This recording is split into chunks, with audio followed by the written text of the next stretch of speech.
My name is Noah Reed, I'm 21 years old, and I live in Seattle, Washington. The morning my father died, my brothers were already dividing his empire while his body was still warm.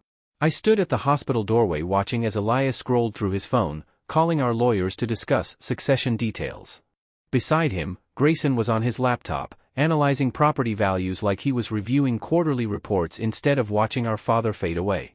Neither of them noticed when the heart monitor flatlined at 6:47 a.m. They didn't even look up. The board meets at 9, Elias muttered. We need the leadership transition settled before the market opens. Grayson didn't look up either. I'll prepare the press statement. The investors can't see weakness. Meanwhile, I stood there, holding my father's cold hand, wondering when my brothers had turned into men who saw grief as a scheduling conflict. Jonathan Reed, my father, had built a $29 million logistics empire from nothing, and his sons were already carving it up like scavengers before the nurses even came in to take him away. 3 days later, we gathered in his office for the will reading. The air was heavy with leather and loss. Attorney Martin Hale, my father's longtime lawyer, opened the sealed envelope with trembling hands. My brothers ignored me completely, their matching navy suits immaculate, eyes sharp with calculation. Gentlemen, Martin began, voice low and deliberate. Your father's will is unusual. Elias leaned forward, 28, polished, ruthless. Just read the divisions. We're busy men. Grayson checked his Rolex. Make it quick. I have Tokyo investors waiting. Martin adjusted his glasses and read aloud, to my eldest son, Elias, I leave the CEO position and 45% of Reed Global shares. Elias nodded, unsurprised. He'd been grooming for this since college. To my son, Grayson, I leave another 45% of Reed Global shares and the family penthouse in downtown Seattle, including all assets within. Grayson smirked. The penthouse alone was worth millions. Then Martin turned to me. To my youngest son, Noah Reed, I leave personal item number 7 Alpha. The silence was suffocating. Dust floated through the light from the window. Elias broke it first. What the hell is 7 Alpha? Martin reached into his briefcase and pulled out a small black smartphone. It wasn't new, wasn't old, just ordinary. Except for one thing, a biometric lock screen showing a countdown timer. 243 days remaining, I read quietly. Grayson snatched it out of my hand, pressing buttons like he could force it open. This has to be a joke. We get the company, and he gets a locked phone? The will is explicit, Martin said firmly. The phone belongs solely to Noah Reed. Any attempt to possess or destroy it will result in total forfeiture of inheritance. Elias rose, furious. What about the remaining 10% of shares? The Swiss accounts? All other assets, Martin said, are sealed in a trust, with undisclosed release conditions. That's when I realized I was no longer family. Elias' eyes went cold. Grayson's smile curdled into contempt. Within a week, they had me evicted from the penthouse. Grayson personally supervised security as they packed my things into trash bags. Dad spoiled you, he sneered, watching them toss my clothes into the hallway. Now you'll learn what real life is. They took everything, my laptop, my mother's jewelry, even family photos. All I had left was my beat-up Honda Civic, a duffel bag, and that locked phone. For months, I tried everything to open it, passwords, dates, fingerprints, tech shops, hackers. Nothing worked. It was just a silent reminder of everything I'd lost. Until the morning I turned 21. At 6 a.m., while parked under a rain-soaked overpass, the screen lit up on its own. The lock disappeared. A single contact appeared, Jonathan's legacy. My hand trembled as I tapped it. The phone rang once, twice, 3 times, then I heard my father's voice. Happy birthday, Noah. You finally reached the age. Now, the real game begins. Before I tell you my complete story, subscribe and comment where you're watching from. I'd love to know how far this story travels. What he said next made me drop the phone. But when I picked it back up, the coordinates on the screen would change everything my brothers thought they knew about our father, and everything I thought I knew about myself. The screen displayed a set of GPS coordinates and a note. Warehouse 47, restricted access. Rain battered against my windshield as I stared at the glowing numbers, my heart thudding. It felt impossible, like a message from beyond the grave. But my father's voice still echoed in my mind. Now the real game begins. Growing up as Jonathan Reed's youngest son had meant living permanently in shadow. My father built Reed Logistics from a single truck parked in Tacoma into a $29 million empire spanning the entire West Coast. Elias and Grayson lived in corner offices with assistants and city views. Me? I worked summers on loading docks, driving forklifts, labeling crates, learning the hum of real work. I still remembered the day my father sat with me outside the Tacoma warehouse eating sandwiches on overturned crates. "You see the difference, Noah?" he'd asked, nodding toward the loading bay. "Your brothers see balance sheets. You see people." I was 15, sweaty from hauling boxes all day. "They think I'm wasting time here." "Let them think that," he'd said with a knowing smile. "The view from the top means nothing if you don't understand what holds it up." Our mother's death 5 years earlier had hollowed the house. She'd been warmth, color, laughter, and when cancer took her, the penthouse became a museum. Her coffee cup stayed on the counter. Her perfume lingered in the hall. My father never moved a thing. Dinners turned into corporate reviews, Elias presenting graphs, Grayson debating expansion. I'd sit there, ignored, wondering if any of us were still family. "The Portland branch is losing revenue," Elias would announce mid-bite. Grayson would reply, "Then restructure." "Restructure means firing 40 people, I'd argue quietly. Elias would roll his eyes. "Stick to your video games, Noah." Sometimes, my father would murmur, "He's right, you know. Those 40 people have families." But he never fought for me. He just watched. Like he was waiting for me to understand something I couldn't yet see. The warehouse workers treated me differently. They didn't care about my last name, I was just Noah, the kid who helped them load pallets and remembered their birthdays. "Your brothers don't know we exist," said Sam Porter, the security chief, one night as we did inventory. "You think Dad knows?" I asked. Sam gave me a strange look. "He knows exactly who we are." I didn't understand then. But the week before my father died, everything started to feel off. He'd spend hours locked in his study. He gave Sam a raise, 2 years in advance. He even sent a cryptic text to me one night, "Don't lose faith when it looks unfair. You'll understand why." The next evening, he called me into his study, the air thick with bourbon and tension. He pushed a black phone across the desk. "When I'm gone, this will be yours. Dad, don't. Listen, Noah." His tone was sharper than I'd ever heard. "Your brothers will get what they expect. You'll get what you deserve. It won't seem fair at first. You'll want to give up. Don't." He stood, looking out the window at the city lights. "Your mother saw it in you, the ability to see value where others see nothing. This phone will test that. Promise me you'll keep it safe, no matter what." "I promise," I'd said, half understanding, wholly confused. 3 days later, he collapsed in a board meeting. Gone before the ambulance arrived. Now, sitting in my rain-soaked car with that same phone glowing on the passenger seat, I realized he'd prepared me for this moment. The coordinates pointed to an industrial zone south of Seattle, near the docks. The kind of place nobody visited after dark. I had half a tank of gas and $12 left. I drove anyway. Warehouse 47 sat behind rusted fences, weeds splitting the asphalt. A dim security light flickered near the gate. And sitting in a booth, reading a newspaper, was someone I hadn't seen in years. "Sam?" I said through the rain. He looked up, smiled faintly. "Right on time, kid. You knew I'd come? Your father said you'd arrive this morning." He slid a keycard through the slot. "I thought you worked at headquarters." "I work where I'm told. He moved me here 3 years ago." The warehouse door creaked open to reveal something I never expected: clean walls, modern lighting, quiet humming from deep within. The place looked abandoned from the outside, but inside it felt alive. "The elevator's through there," Sam said. "Sublevel 3. Use the card." I walked down the corridor, heart pounding. The keypad glowed softly, "Enter code." My father's words flashed in my mind, 7 Alpha Crown, 1960. The door hissed open. Inside was a chamber bigger than any basement should have been. Screens filled the walls, showing maps, cargo routes, global shipments marked with strange red lines. Desks and servers blinked like stars. In the center stood a mahogany desk, my father's. On it sat 3 things: a leather journal, a laptop, and a framed photo of my mother holding me as a baby. The journal was labeled simply, "To Noah, the truth." I opened it and began to read. The first page of my father's journal was dated 1 week before his death. "Noah, if you're reading this, you've found what I built beneath Reed Logistics. The company your brothers inherited is real, but it's only the surface. Beneath it lies something far more important." I turned the page, my pulse quickening. For 23 years, I've used our shipping routes as cover, to move what the world refuses to move. Food into embargoed nations.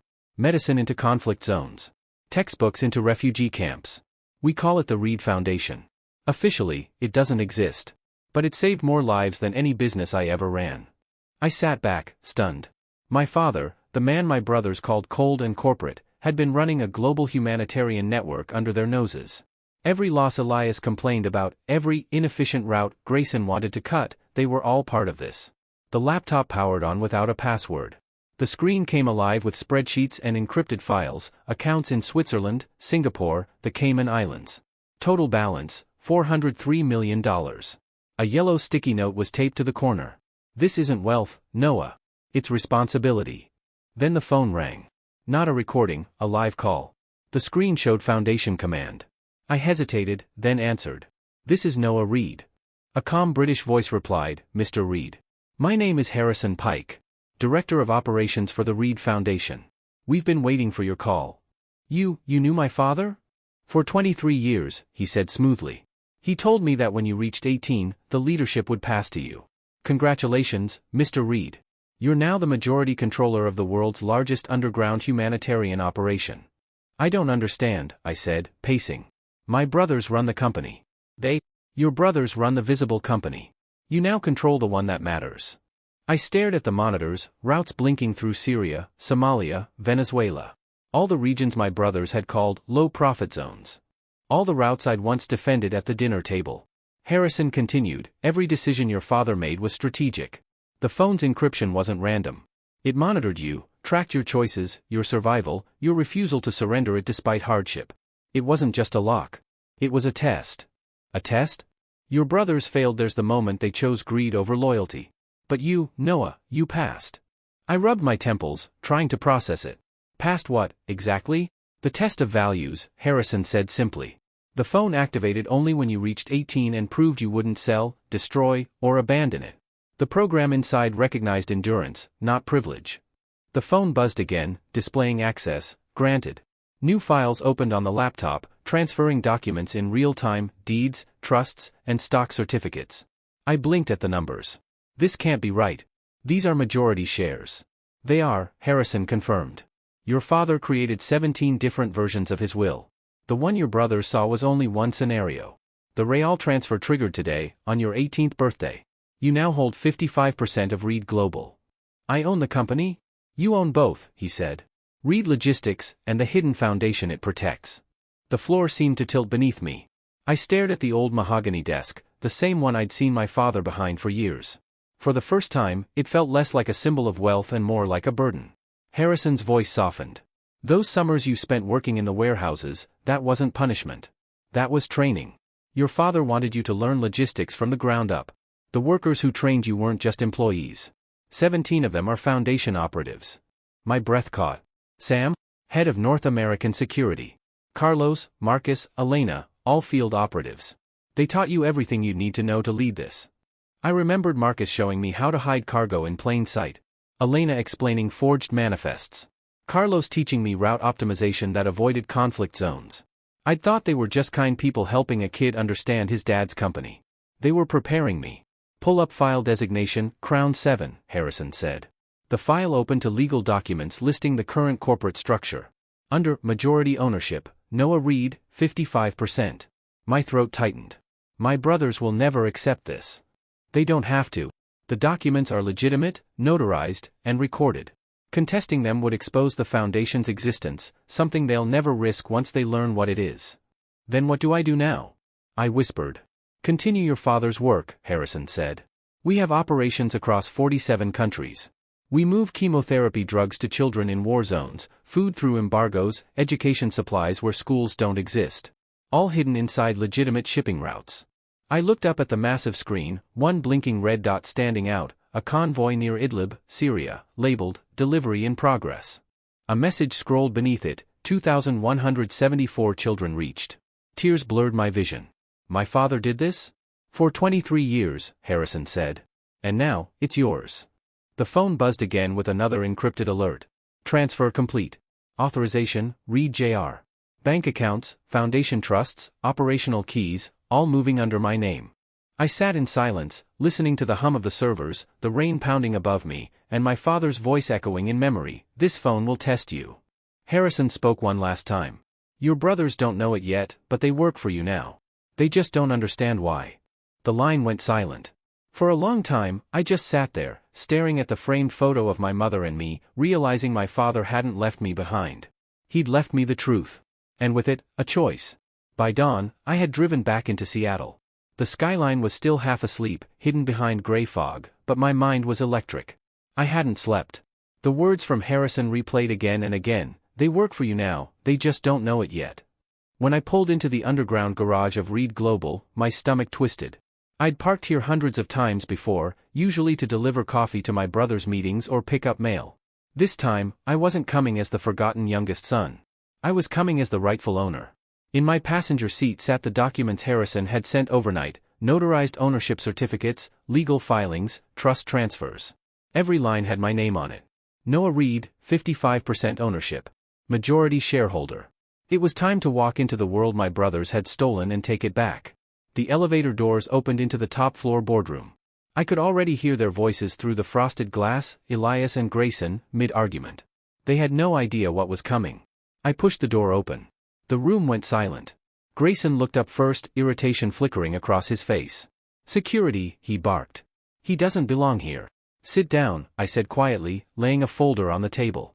"You'll want to see this." Elias straightened in his chair, eyes narrowing. "What is this, Noah? Another desperate attempt to make yourself relevant?" I didn't respond. I slid the documents across the polished oak surface. Legal seals shimmered in the morning light. "This," I said, "is a full transfer of majority shares. Effective as of 6 a.m. yesterday." Grayson scoffed. "That's impossible. The trust was sealed. You can't." "Read it," I interrupted. "Every signature, every date, verified by Martin Hale. Call him if you like." Grayson's hand trembled as he flipped through the pages. Elias leaned over his shoulder, his confident smirk fading. 55%, he whispered. No, this can't be real." "It's real," I said. "And it's legal. You both received your shares years ago under Father's secondary will, the one meant to test you. I got the version that activates only when his final conditions were met. Yesterday morning, they were." Elias' face flushed red. "You manipulated him," he snapped. "You tricked him into—" I met his glare. "You think I could manipulate Jonathan Reed? You both know him better than that. He didn't trust me with this because I was his favorite. He trusted me because I was the only one who didn't see him as a bank account." The room went dead quiet. Even the city traffic outside seemed to hold its breath. "You're a fool if you think this will stand," Elias hissed. "We'll contest it in court." "Go ahead," I said, sitting at the head of the table, our father's seat. "You'll lose. And the moment you file, every sealed document becomes public record. You'll be explaining the foundation to the world." Grayson's head shot up. "What foundation?" "The one you've both been ignoring for years," I said. "The reason every unprofitable route stayed open. The reason Father never sold the Tacoma facilities. The humanitarian network that kept children alive while you bragged about profits." Elias' jaw clenched. "You're lying." "No," I said, opening my laptop and projecting one of the Foundation's encrypted files onto the conference screen. The screen filled with footage, warehouse shipments disguised as automotive parts, but containing medical supplies labeled for refugee zones. Videos of children in Syria smiling as aid trucks arrived, bearing Reed Global logos. "That's us?" Grayson breathed. "Those shipments. They've been happening for 23 years, I said. Every so-called loss Father absorbed was a lifeline. Every decision you mocked as sentimental saved lives. You inherited the company everyone can see. I inherited the one that matters." Elias stood, his chair scraping violently. "You self-righteous little—" "Sit down," I said quietly, but the authority in my voice wasn't mine, it was his. My father's. The room abated instinctively. I continued, calm but firm. "We're restructuring effective immediately. 15% of profits will fund humanitarian logistics development. 17 warehouse workers are being promoted to management. They've been running Foundation operations for years, it's time they're recognized." Grayson slammed his hand on the table. "You're insane. They're warehouse staff, not executives. They understand more about this company than you ever did," I said, meeting his eyes. "They're the ones who actually built it." Elias let out a harsh laugh. "And what about us? You plan to throw us out, just like we did to you?" For a moment, I considered it. The poetic justice of it all. But my father's words echoed in my head, "This isn't wealth, son. It's responsibility." "No," I said finally. "You both stay. Elias, you'll continue as COO. Grayson, you'll oversee PR and global partnerships. But from now on, Reed Logistics stands for something real. This company doesn't just move cargo anymore, it moves hope." The silence that followed was heavy, but different this time. Not hateful. Disbelieving. Elias' face softened, if only slightly. "You really believe this, don't you?" I don't have to believe it, I said quietly. I saw it. I've seen the people whose lives father changed. The people whose names you don't even know. Grayson looked down, his voice barely a whisper. He never told us. He didn't think you'd listen, I said. He needed to know which of us could see beyond numbers. They didn't respond. For the first time in years, they looked less like businessmen and more like sons, lost, confused, humbled. I stood, closing the laptop. The board meeting is adjourned. We start over tomorrow. As I walked toward the elevator, I caught my reflection in the glass wall, wearing my father's suit, standing where he once stood.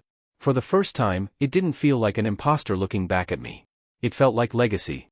3 years have passed since that morning in the boardroom, the morning I stopped being the youngest Reed and started being my father's son in truth. Seattle's skyline hasn't changed much, but I have. The foundation operates from the same building my brothers once filled with greed, but the energy inside is different now, purposeful, alive. The logo on the door still says Reed Global Logistics, but underneath, in smaller silver letters, we've added a new line. Delivering what the world forgot. My father's phone sits on my desk, its screen cracked, still humming faintly with encrypted activity. Sometimes it lights up at 3 a.m. with coordinates or coded phrases, instructions that lead to new operations. We've stopped trying to understand how. Harrison thinks my father programmed hidden triggers long before he died, anticipating events years in advance. Every time it rings, we follow the lead. And every time, it leads to people who need us. Last winter, one set of coordinates took us to a forgotten village in southern Sudan. A single warehouse full of educational kits waited there, untouched for years, perfectly preserved. We distributed those materials to 20,000 children. When the local teacher thanked us through tears, she said something I'll never forget: we thought the world had erased us. But someone remembered. That someone was my father. Elias and Grayson eventually came around. It wasn't quick. For months after the takeover, the air between us was tense, cold, filled with resentment. But the work changed them. It started the day I showed Elias footage from a refugee camp in Jordan, a little girl receiving medication marked under defective electronics. I told him her name was Amina, and that she had leukemia. Those drugs, I said, are the ones you tried to remove from Route 7 last year. He didn't say anything for a long time. Then his voice cracked. Father authorized this? Yes, I told him. Every loss you called waste was saving lives like hers. That moment broke through something in him. He didn't apologize right away, but the next morning, he walked into my office with a proposal, a new logistics branch dedicated to humanitarian routing, self-funded through our corporate profits. He called it Reed Route 1. A few months later, Grayson showed up unannounced. He'd just returned from the Philippines, where one of our ships had delivered medical supplies to an island flattened by a typhoon. He dropped a stack of photos on my desk, smiling faces, rebuilt schools, families holding the Reed Global logo like it meant hope. He didn't say much. Just, I'm sorry. For everything. I nodded. We all failed Dad at some point. The difference is, we get to fix it now. That was the last time any of us spoke about inheritance. Today, the foundation has grown beyond what even my father imagined. We've opened safe corridors in 12 new conflict zones. We've delivered chemotherapy drugs to hospitals in Syria, water filtration systems to villages in Bangladesh, and books to refugee camps across Africa. Every inefficient route is now a lifeline. Every loss, a heartbeat somewhere we'll never see. Elias handles the legitimate business that funds it all. He's the same ruthless strategist he's always been, only now, his ruthlessness serves a purpose. Grayson has become our public face, speaking at summits and securing government partnerships. He uses his charisma to protect what matters most. We'll never be close in the way normal brothers are, but we're united by something bigger, a secret legacy that lives between the lines of every shipment manifest. Sometimes, when the work feels overwhelming, I visit Warehouse 47. It's exactly as I found it that night, the screen still pulsing, the hum of servers steady as breath.